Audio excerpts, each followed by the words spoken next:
Hello दोस्तों, नमस्कार, आदाब, सत श्री अकाल। क्या हाल है आप लोगों के? उम्मीद करता हूं अच्छे होंगे, सब कुछ कुशल मंगल होगा, सुरक्षित होगा। दोस्तों, हालात जिस तरीके से चल रहे हैं, दिन प्रतिदिन हमारे को खबरें आती जा रही हैं कि भारत चीन बॉर्डर के ऊपर आए दिन कभी सेना बढ़ जाती है, कभी घट जाती है, और इस तरीके से अप डाउन की एक सिचुएशन बनी हुई है। ऊहापोह की एक सिचुएशन इस तरीके से बनी हुई है कि लगातार देश में ऐसा एक भय का माहौल बना हुआ है कि किस तरीके से लड़ाई कब शुरू हो जाए और कब नहीं। ऐसी सिचुएशन के अंदर दोस्तों, यहाँ पर एक सबसे बड़ी इंपॉर्टेंट्स जो डेवलपमेंट्स हैं उनको तो कवर हम लोग कर ही रहे हैं, और यूपीएससी के पॉइंट ऑफ व्यू से उनको देख भी रहे हैं, और बहुत अच्छे तरीके से उनका कंपैरिजन आगे तक बढ़ाए जा रहे हैं। लेकिन दोस्तों, एक भय के माहौल के अंदर हमेशा एक सुरक्षा का कंसर्न बना रहता है कि असलियत के अंदर जब हमारे ऊपर इस तरीके के हमले होंगे या किस तरीके से हमारा देश इन सभी चुनौतियों से निपटेगा। क्योंकि लगातार आप यदि देखते हैं तो चीन जो है वो भारत के ऊपर हावी होने की कोशिश कर रहा है, लेकिन इस समय पर जिस तरीके से भारत ने अपना पोस्चर दिया हुआ है, बहुत ही मजबूती के साथ आप लोग खड़े हुए हैं, तो ये कहीं ना कहीं आपकी स्ट्रेंथ, आपकी शक्ति को दर्शाता है। ऐसी सिचुएशन के अंदर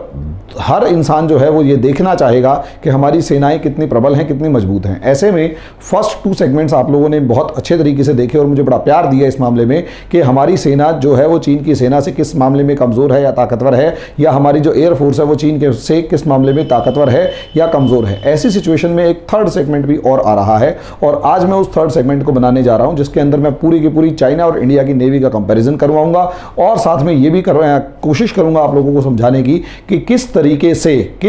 से इंडिया से भले ही चीन अगर ताकतवर है, लेकिन भारत के पास इतने पावरफुल तरीके के वेपन्स हैं, या इस तरीके से कहा जाए कि भारत के पास इतने पावरफुल दोस्त हैं और इतनी रणनीतियां अच्छी हैं कि आप आगे आने वाले समय में चीन को उसको धूल चटाते हुए देर नहीं लगाएंगे, ये पक्का है। ऐसी सिचुएशन में कंपैरिजन करना बहुत ज़्यादा ज़रूरी है, और उस लॉजिकल कंपैरिजन को, उस रीजनेबल कंपैरिजन को मैं आप लोगों को करके दिखाने वाला हूं। दोस्तों, इससे पहले कि मैं एक क्लास स्टार्ट करूं, आप लोगों को एक बहुत अच्छे से बात बता दूं कि हमारी यूट्यूब के ऊपर जो वीडियोस हैं उसके साथ साथ हमारी लाइव क्लासेस भी चलती हैं, जिसके अंदर मैं रेगुलरली आपसे कॉन्टिन्यूसली इंटरेक्ट होता हूं। मैं और मेरी टीम आपको पूरा का पूरा कोर्स पढ़ा रहे हैं। यूपीएससी की प्रिपरेशन के लिए 0 to ज़ीनत तक की प्रिपरेशन चल रही है, यानी आपको 6 to 12 की एनसीईआरटी से स्टार्ट करवाया जाता है, पीटी मेंस इंटरव्यू तक की पूरी प्रिपरेशन करवाई जाती है, और इसके अंदर आपको हर वो फैसिलिटी प्रोवाइड करने की कोशिश की जाती है जो यूपीएससी और किसी भी पीसीएस एग्जाम में आपके सिलेक्शन के लिए बहुत ज़्यादा ज़रूरी है। ऐसी सिचुएशन के अंदर कोविड-19 के इस केस में अगर आप लोगों को लगता है कि आपकी पढ़ाई रुक रही है और आपको वो कंटिन्यू कर लेनी चाहिए, तो आप लोग हमसे जुड़ सकते हैं। जितना ज़्यादा जल्दी जुड़ेंगे उतनी जल्दी आपको प्रिपरेशन अच्छी करने का मौका मिलेगा, क्योंकि ये वो टाइम है जब आपका आगे आने वाले टाइम में कंपटीशन बढ़ने वाला है। इसलिए एक दिन की देरी भी हो सकता है, इंपॉर्टेंट टॉपिक आपसे निकल जाए और उस तरीके से आप प्रिपरेशन ना कर पाएँ, या हो सकता है वो भी आपकी असफलता का कारण बने। ऐसी सिचुएशन में आप जल्दी से जल्दी हमसे जुड़िए, हमारे कॉलर्स के साथ बात कीजिए, वो आपको पूरा प्रोसेस समझाएंगी, और बहुत ही मिनिमल अमाउंट के अंदर हम आप लोगों को वो क्लासेस प्रोवाइड करने जा रहे हैं, जो लगभग आपको ऐसा फील होगा कि लगभग फ्री में आपकी तैयारी हो चुकी है। लगभग फ्री में मीन्स लगभग फ्री में। अब ऐसी सिचुएशन के अंदर आप हमसे जुड़ सकते हैं। दोस्तों, अब टॉपिक पर आ जाते हैं। टॉपिक अगर देखा जाए को अगर आप लोग देखें तो उस टॉपिक की शुरुआत हम करेंगे नेवल कंपैरिजन से, और फर्स्ट स्टेज में हम पढ़ेंगे कि नेवल कंपैरिजन क्या है। सेकंड स्टेज में हम लोग पढ़ेंगे कि किस तरीके से भारत भले ही अगर थोड़ी बहुत जगह कमज़ोर भी है, तो वहाँ पर भी आपको घबराने की ज़रूरत नहीं है। उसके पीछे सबसे बड़ा रीज़न ये है, एक आपकी स्ट्रेटेजिक लोकेशन, एक रणनीतिक तौर पर आप जो जिस तरीके से स्थिरता है आपकी, या जिस तरीके से स्थिति है आपकी, वो सबके ऊपर भारी पड़ रही है। और दूसरी सबसे बड़ी इंपॉर्टेंट सिचुएशन ये है कि ऐसी सिचुएशन के अंदर आपके जो दोस्त हैं, जो बहुत ही ताकतवर देश आपके दोस्त बन चुके हैं, वो आपके किस काम आएंगे। तो दोस्तों, आओ शुरुआत करते हैं। सबसे पहले अगर आप देखेंगे मिलिट्री के अंदर नेवल पावर कंपैरिजन में, तो इंडिया और चाइना का अगर नेवल पावर आप लोगों ने देखना है, तो यहां आपको नजर आएगा कि total number of aircraft carrier वो होते हैं जिनके ऊपर प्लेन जो हैं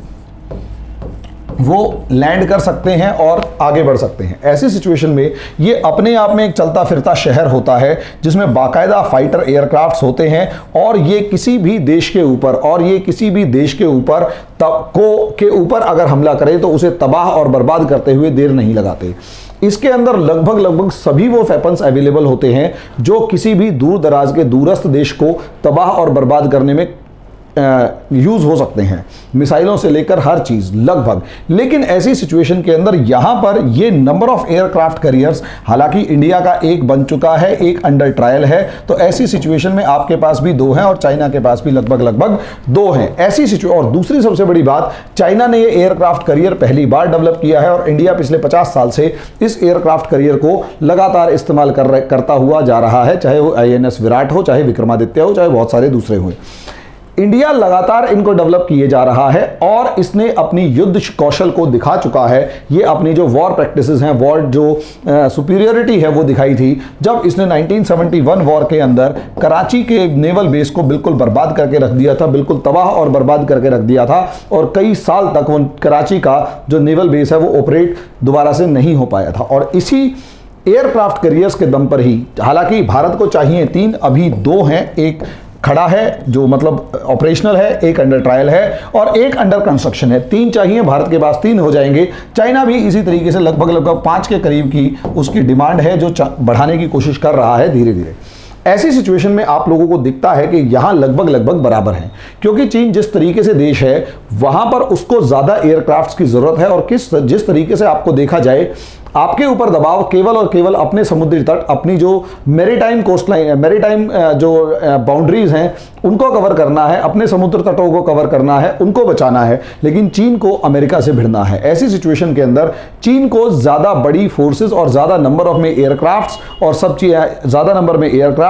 ज्यादा नंबर में फोर्सेस और ज्यादा नंबर में सभी चीजों की जरूरत पड़ेगी। ऐसे में चाइना यहां पर कहीं ना कहीं इंडिया के लगभग बराबर है। आने वाले समय के अंदर वो कितना डेवलप करेगा वो एक अलग मैटर है। अगर आप इस सिचुएशन को देखें तो नंबर ऑफ सबमरीन्स के मामले में कहीं ना कहीं आप बहुत ज्यादा पिछड़ते हुए नजर आ रहे हैं।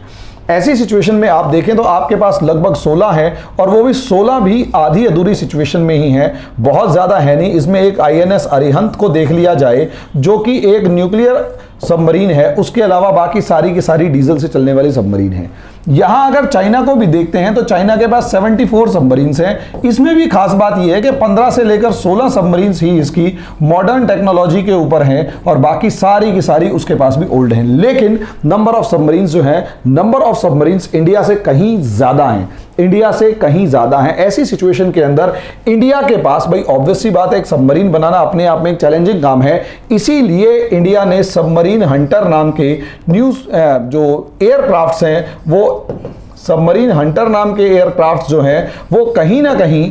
इस समय पर अमेरिका से खरीद लिए हैं, जो कि इनकी इस कमी को दूर करने में या इस तरीके के इस नंबर को काउंटर करने में काफी ज्यादा हेल्पफुल होते हैं। तो यहां पर नंबर को घबराने की जरूरत नहीं है। इंडिया ने यहां पर भी बहुत सारी मेहनत कर रखी है और काफी ज्यादा तैयारी के साथ इंडिया यहां पर खड़ा हुआ है। ऐसी सिचुएशन में अगला है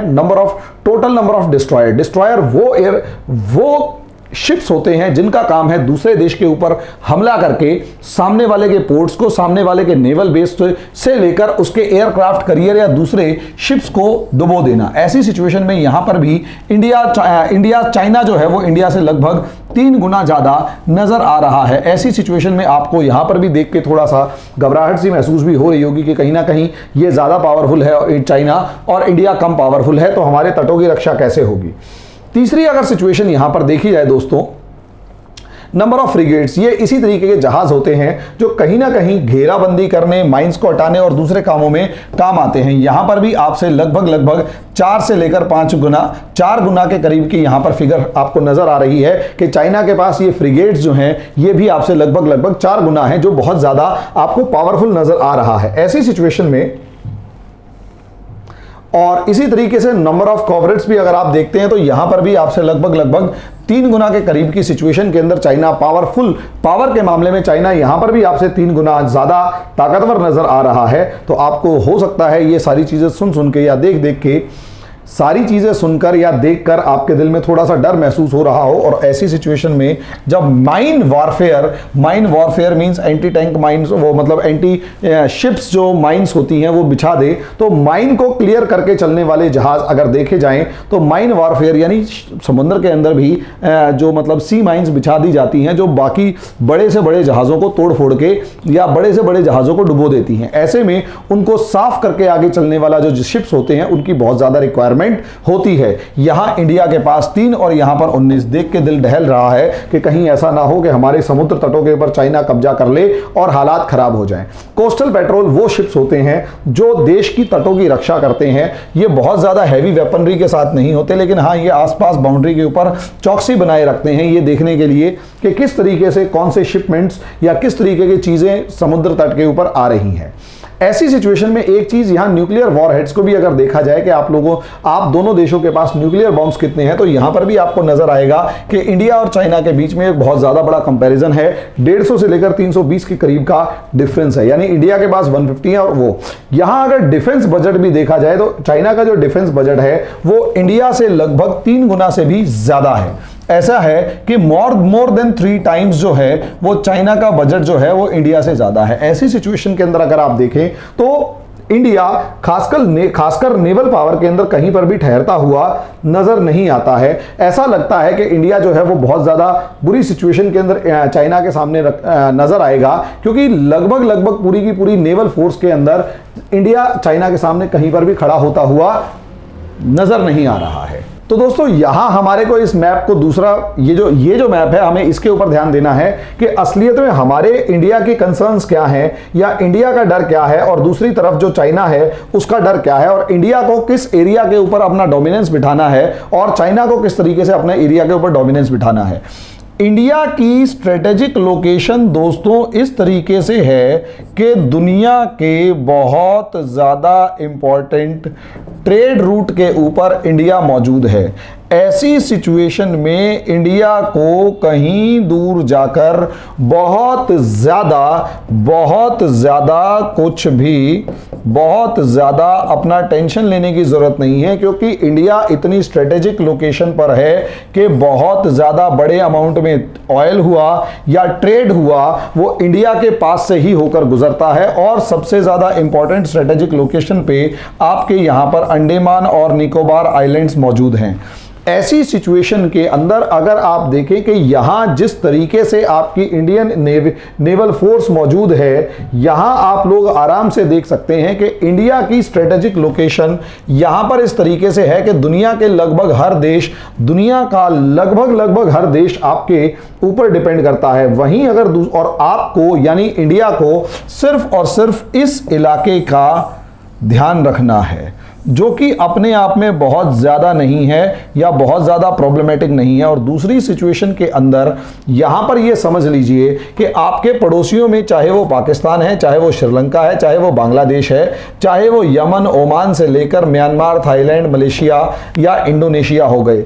या तो जो आपका दुश्मन यानी पाकिस्तान है उसकी नेवल फोर्स इतनी ज़्यादा ताकतवर नहीं है कि वो आपको चैलेंज कर सके, और बाकी जो देश हैं जो ताकतवर हैं भी, यहाँ एक ऑस्ट्रेलिया नाम का देश और है। अब ये लोग हैं भी तो वो इंडिया के साथ दुश्मनी नहीं रखते, उनका इंडिया के साथ बहुत अच्छा दोस्ताना संबंध मौजूद है। जैसे कि ऑस्ट्रेलिया के इंडिया के साथ बहुत अच्छे रिलेशंस हैं, इंडोनेशिया के इंडिया के साथ बहुत अच्छे रिलेशंस हैं, म्यांमार, मलेशिया के बीच में थोड़े बहुत बिगड़ गए थे, अब बहुत अच्छे रिलेशंस हैं। थाईलैंड के साथ इंडिया की कोई प्रॉब्लम नहीं है, म्यांमार के साथ इंडिया की कोई प्रॉब्लम नहीं है, आंग सान सू की तो बल्कि इंडिया की बहुत अच्छी दोस्त भी हैं,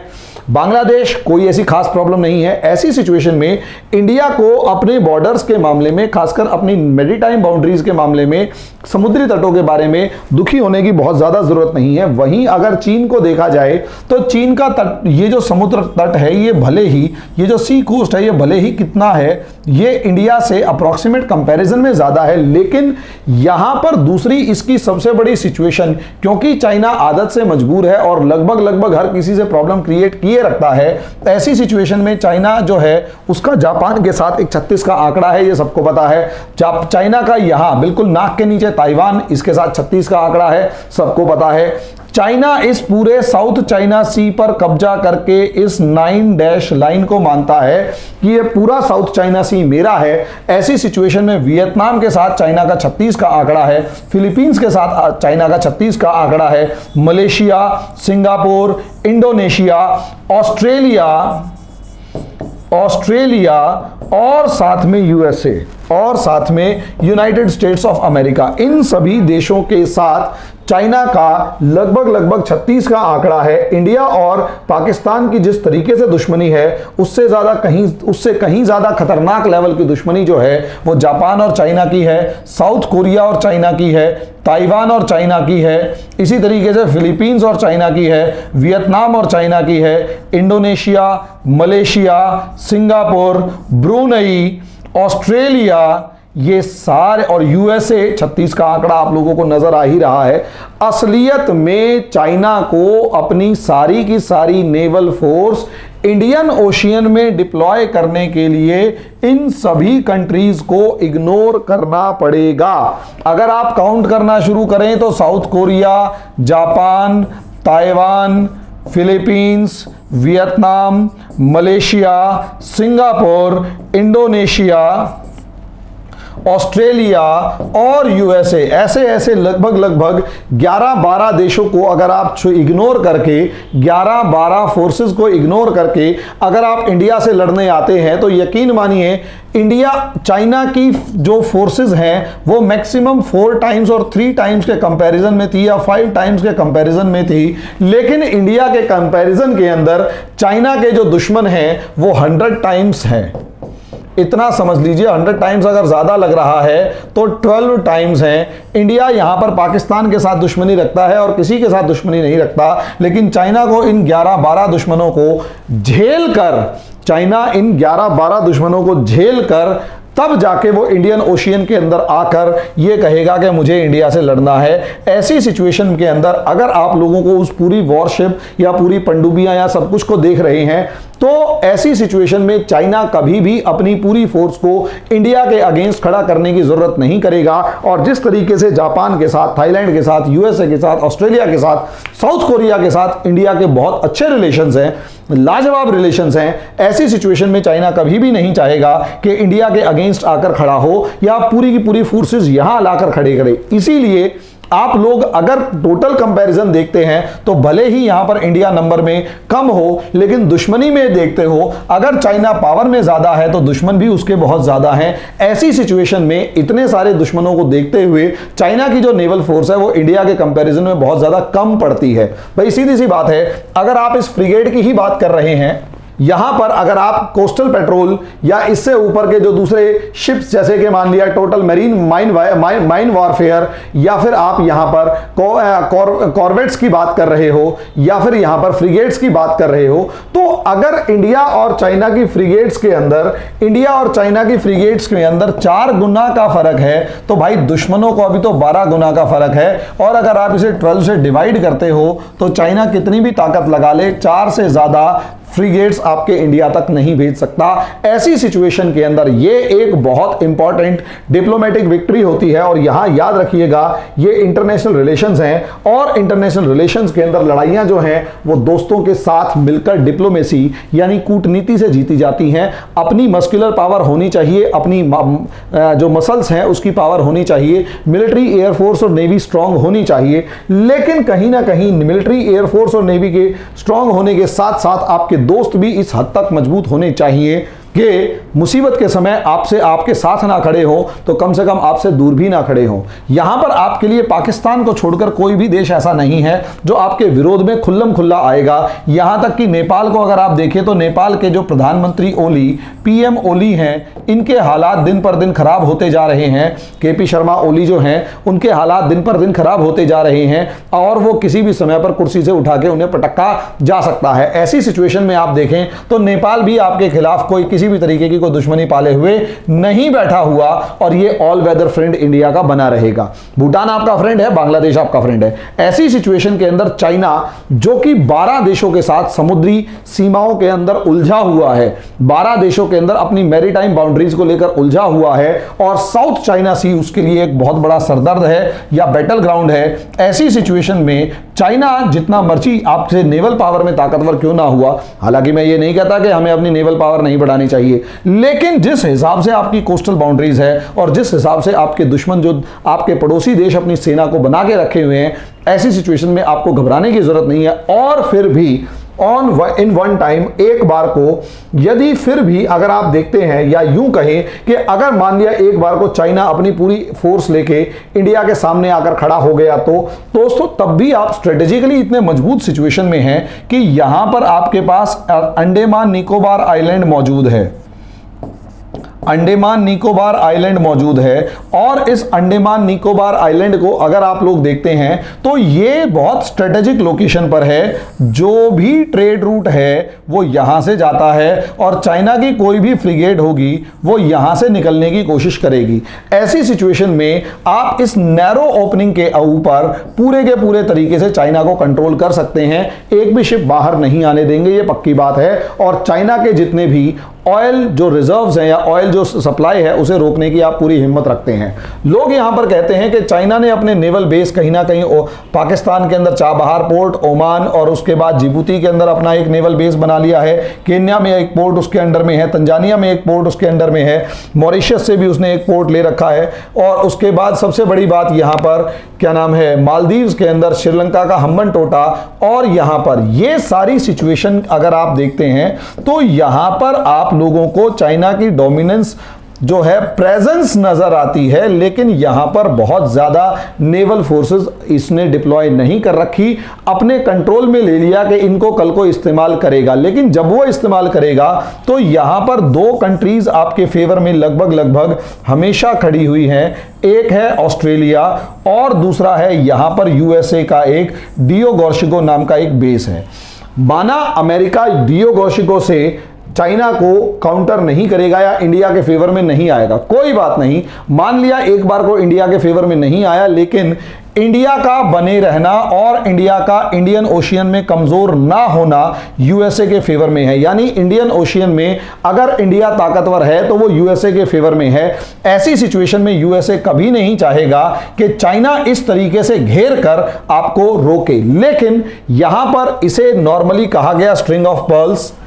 इसे नॉर्मली जो कहा गया वो था string of pearls, string of pearls यानी मोतियों की माला। ऐसी सिचुएशन में इंडिया ने भी बहुत अच्छी तरीके से यहां पर जो है ग्वादर पोर्ट बना रखा है कि यहां से काउंटर करने के लिए अगर चाइना इधर से बढ़ता है तो ग्वादर पोर्ट से इंडिया जो है उसे काउंटर कर सकता है। ऐसी ही सिचुएशन के अंदर आप देखेंगे कि मॉरिशस से भी एक पोर्ट की बात की जा रही है। इसी तरीके से मेडागास्कर के अंदर भी आपका बहुत अच्छे रिलेशंस हैं, मोजाम्बिक के साथ आपके बहुत अच्छे रिलेशंस हैं, और दूसरे जो छोटे छोटे देश हैं उसके साथ आपके इस तरीके से रिलेशंस हैं कि आपने गार्लैंड ऑफ डायमंड्स तैयार किया है। और इस गार्लैंड ऑफ डायमंड्स को अगर आप देखते हैं तो वो और कुछ भी नहीं है, मोतियों की माला के चारों तरफ काउंटर करने के लिए आपके पास इस तरीके से फोर्सेस हैं कि यहां अंडमान निकोबार से आप इन दोनों को काउंटर कर सकते हैं और बाकी अपने अलग अलग पोर्ट से, अपने अलग अलग बेसिस से अपनी जो कोस्टल लाइन है, अपनी जो मैरीटाइम बाउंड्री है, उसको आप बचाने की पूरी सिचुएशन के अंदर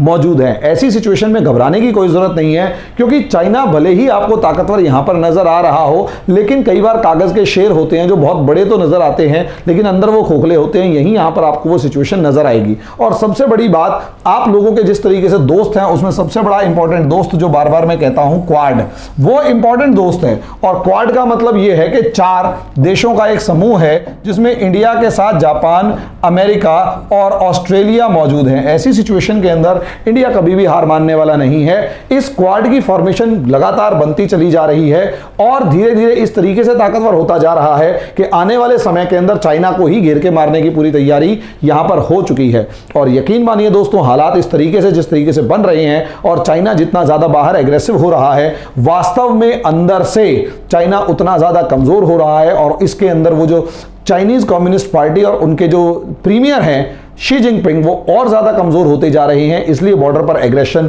बढ़ाकर नेशनलिज्म की तरफ अपना ध्यान आकर्षित करवाना चाहते हैं ताकि ज्यादा से ज्यादा लोग उस पर भरोसा बनाए रखें और किसी भी तरीके का विद्रोह ना करें। तो दोस्तों, इस तरीके से आप लोगों के बॉर्डर सुरक्षित हैं, घबराने की जरूरत नहीं है। अगले वीडियोस के अंदर मैं आप लोगों को कंपैरिजन करवाऊंगा इंडिया और चाइना की मिसाइलों के बीच में और इंडिया और चाइना की साइबर वॉरफेयर के बीच में कि साइबर सिक्योरिटी के मामले में या साइबर वॉरफेयर के मामले में चीन आपसे ताकतवर इतना ज्यादा है या नहीं है। कहीं वो ऐसा तो नहीं कि आप लोगों के साथ प्रॉब्लम क्रिएट कर दे और घुटनों के बल यहां पर बिठा दे या यहां पर ज्यादा आपको गहरी चोट मारे। अगले वीडियो में अगले टॉपिक के साथ, तब तक के लिए नमस्कार।